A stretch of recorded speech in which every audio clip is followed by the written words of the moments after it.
Toxic mother-in-law freaks out over my daughter's imaginary black boyfriend. Here's a little snack for you all. DD, 5, has an imaginary boyfriend. She talks to him on her pretend phone. She asked me to make the two of them popcorn. Young love, I guess. At the in-laws yesterday, and she is gushing about her boyfriend, saying he is very nice. I asked her what her boyfriend looks like, and she replied, well, he's black, and he has short green hair.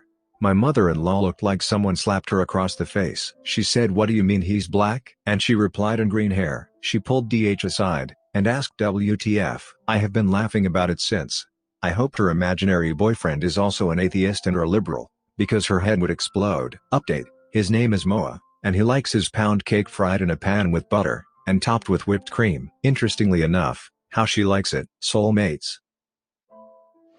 My mother-in-law almost killed my daughter. Now I am spending Mother's Day in the hospital. My 3-year-old daughter has several severe food allergies. Peanuts and eggs are the worst. She also can't have dairy or bananas.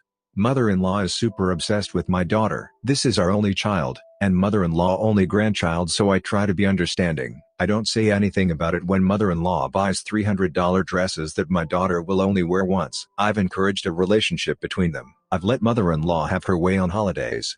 I've never actually left them alone though. I can't explain exactly, but it just didn't feel right. Mother-in-law hasn't pushed for alone time like I've read about here. She offered to babysit, but let it go when we declined. Mother-in-law has always doubted my daughter's allergies.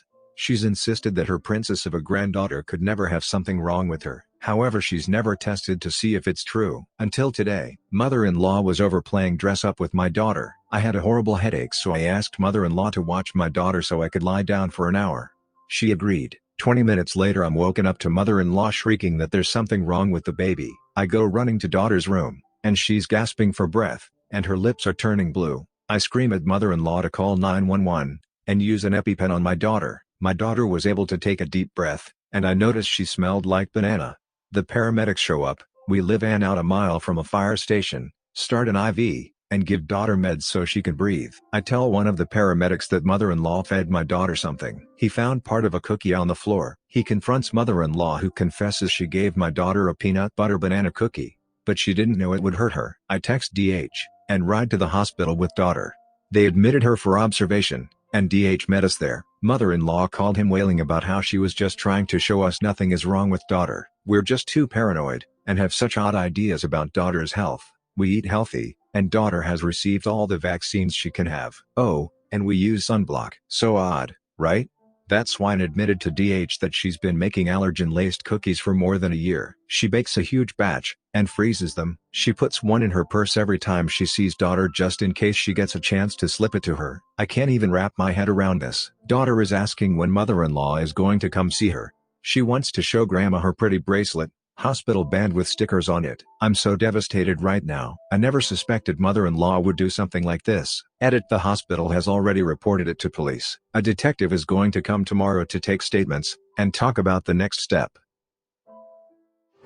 Mother-in-law thinks it's great my sister died. Trigger warning, death. Ever since my husband and I married, and wanted to start a family, we realized that we're having a problem with conception. After seeing many doctors, it turned out that we both have some fertility issues, and it's highly unlikely for us to have children together. That was an unexpected turn in our lives, and we discussed adoption from time to time, but this option didn't seem to sit well with us.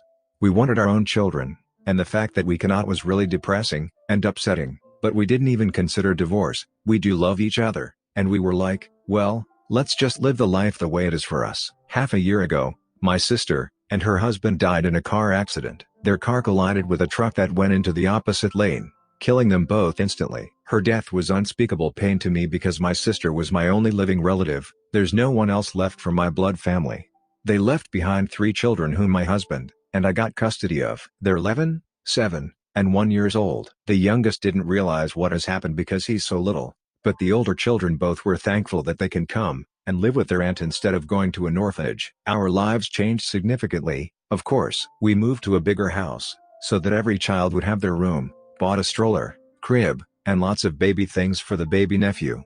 In autumn I'll leave my job for a while as my youngest nephew is too young for kindergarten, and my niece and another nephew will go to school, so someone will have to stay at home to look after the baby. And my mother-in-law thinks this is the best thing that could have possibly happened to me, and my husband. Ever since she heard that the children will be living with us now, she looked overjoyed, and was like, "It's so great, it's so great. It's so amazing how life always fixes everything." Excuse me, mother-in-law, what's so great? That 3 small children lost their parents? That I lost my sister? What the F do you mean, it's so great? Yes, it is good that they had a relative who was willing to take care of them. But stop acting as if it should have happened this way. As if my sister should have died so that I could have her kids. Mother-in-law's excitement about this whole situation just makes my blood boil. She was like, "You couldn't have children, and then God gave you some. You should be happy too. That's more than great. Now you can raise them. A house full of kids is the best thing that can happen to a person. Yes, I'm going to raise them, but I could never be the mother my sister was. She was a wonderful mom, and the kids are still mourning for her. I'd rather stay childless my whole life, and have my nephews and niece be with their real parents than have children this way when they're in my care because their parents died." And then she said something that made me almost smack her across the face. She said, "And you should tell them to call you mom. You're their mom now, and they need to understand it, especially the youngest one." Hell no, mother-in-law. I'm their aunt, and my husband is their uncle, and that's how it's going to stay. As the baby grows up, we're going to tell him that we're not his real parents, we're his aunt and uncle. How the hell does she think it could happen? The eldest niece and nephew know their parents, and knows what happened to them. How could I ask from them to call me mom? It's just so very wrong. It's like mother-in-law doesn't consider it children's feelings at all. She thinks it doesn't matter to them who to live with. I'm sure they'd prefer thousands of times to live with their parents, not us. They're still mourning. Have some respect, mother-in-law. My husband is mad at her too. Maybe she thinks she's going to have grandkids now. Well, no. First of all, because she's no one to them, and secondly because her priorities are all mixed up. My husband is my hero today. Mother-in-law is here this week to look at retirement communities near us. The 2 we are looking at are about an hour away, and very nice. She came in yesterday afternoon, and we met her at the airport. First question out of her mouth, when greeted by her son, daughter-in-law, and only grandchild: "Why didn't you get a sitter?" We tell her there was no need. We thought she'd like to see daughter, and daughter has never not been with one of her parents or close family friends, so why would we get a sitter? Mother-in-law responds that we're spoiling that girl, and something about this is how she'll turn out like me. I blink. I hope so. I'm her mother. Mother-in-law makes a noise, and finally looks at me. She knew I was pregnant, we told her, but I don't think she really absorbed this until she saw me. I am a small woman. I just am. And husband is a big guy who makes big babies, so it is obvious. Mother-in-law has to have another jab. Well, she won't be spoiled when you have that one. Don't you people believe in birth control? I have no words. I look over at husband. This is the sort of situation we've discussed in detail, but he is already handling it. He has paper out, and is writing down an address. It's her hotel. He hands it to her, and puts down her bag. She looks at him, like he is crazy. Asks what he's doing. That's the hotel address, for the cab. She says she thought we were taking her. We were going to get a cab with her, do the dinner obligation, and then I was going to avoid her as much as possible for the week, which with how she is, and the plans, would be easy. Husband answers, "You made it clear you wouldn't want to be with me and that girl. You will not be rude to or about to my wife. You will not be rude to or about my children."